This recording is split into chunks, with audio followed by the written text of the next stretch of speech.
In the town of Effingham, that's always been known for its charm, stood a house dark and twisted, a beacon for harm. Mr. Bailey's haunted house, where fears would collide.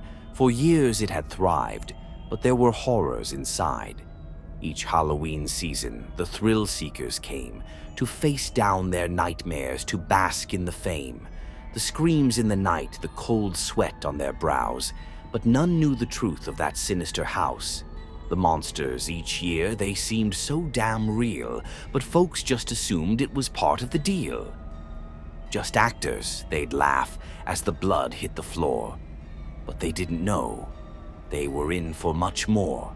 Inside those walls, every hallway and room, lurked creatures of darkness, born out of doom. Their eyes, void of soul, their skin stitched and torn, once humans, now monsters, twisted and worn.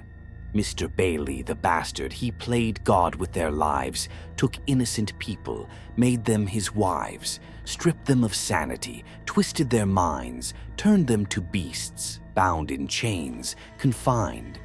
The first room you'd enter, it smelled of decay. Rotting flesh hung like drapes in disarray. The stench of old blood, the echoes of cries, and no one knew these weren't just fabricated lies. There was Marcy, the doll, with her porcelain face. Her eyes were sewn shut, her lips held in place. She'd dance through the night on her broken feet, while the thrill-seekers laughed at her twisted beat. Then came the butcher, with knives for hands. He'd tear at the flesh, while the crowd took their stands. But his hunger was real, his bloodlust so true, and the blood on his apron, yeah, that was fresh too. In the basement they kept the crawlers, so vile once people, now crawling on all fours, beguiled. Their bones broken backwards, their voices just moans.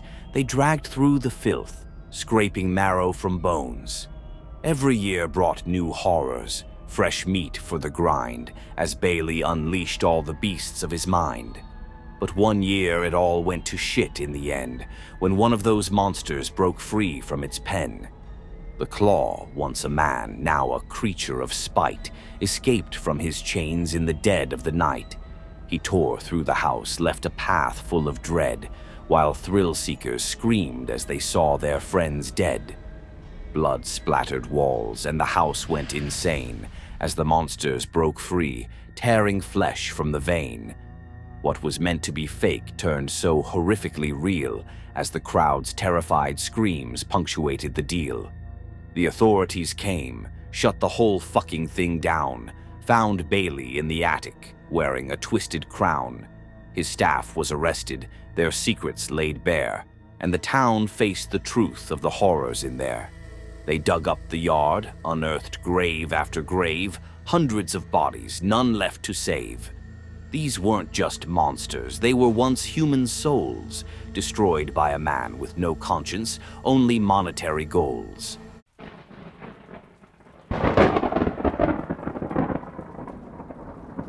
Mr. Bailey, a grotesque figure of a man, was a twisted genius with a demented plan. He was large, grotesque, with a belly so round, his skin greasy and pale, like a corpse freshly found. His breath reeked of whiskey, stale sweat, and decay, with eyes that shone madness, a soul gone astray. He wasn't just a showman, but a butcher of souls, a master of darkness with unimaginable goals. He hunted at night in the seediest parts, targeting the loners, the lost, the broken hearts, lured them with promises, lies spun so well, then dragged them back to his personal hell. In the bowels of his house, deep underground, were dungeons of torment where screams never drowned. Strapped to tables with cold steel so near, his victims would tremble, consumed by fear. He'd inject them with toxins, with poisons so vile, twist their bodies and minds in the most horrid style. There was poor Jimmy, a young man of hope, transformed into the Grinner, a beast with no cope. Bailey had torn off his lips, sewed them to a grin, left him forever smiling, though tortured within.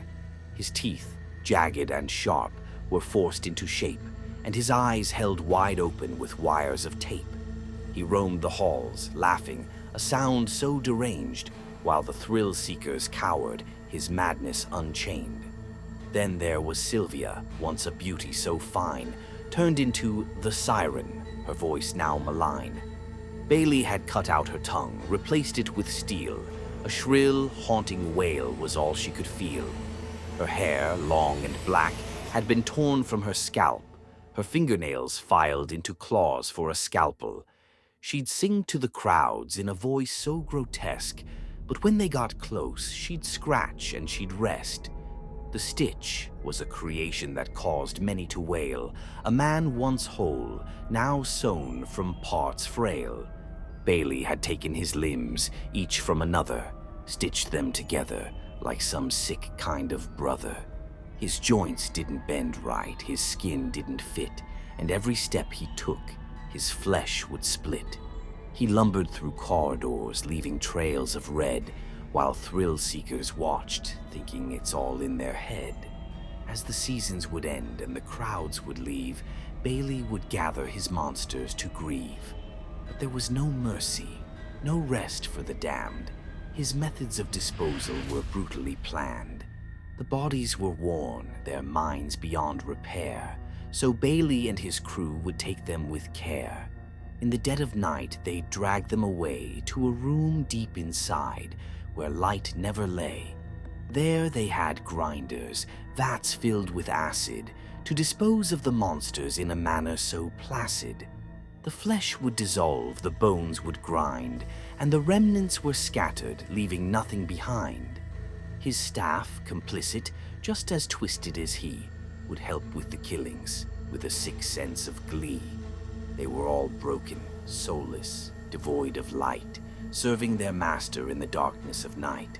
They'd clean up the blood, erase every stain, ready the house for the next season of pain. But even the staff weren't safe from his rage, for Bailey would turn on them, put them in a cage. Those who displeased him or stepped out of line would become next year's horrors, monsters by design. Like Greg the caretaker, once strong and so fit, turned into the Hound, a beast in a pit. Bailey broke his legs, made him crawl like a dog, fitted him with fangs and a mind full of fog. Bailey's twisted genius had no end in sight, for each year brought new terrors to light. The town whispered of him, of his monstrous deeds, but no one dared stop him, afraid of where it leads. Until the night it all crumbled, the truth spilled in blood, the haunted house exposed as a grave of the flood. When the authorities dug, they found layer by layer the remnants of souls lost in despair. The bones of the damned piled high in the ground, a cemetery of horrors where nightmares were bound. Mr. Bailey, the monster, was dragged away in chains, his house of horrors finally doused by the rains. But the scars he left, they'll never fade in the minds of those who saw what he made. A town forever haunted by the man they once praised, for Mr. Bailey's haunted house was the devil's own maze.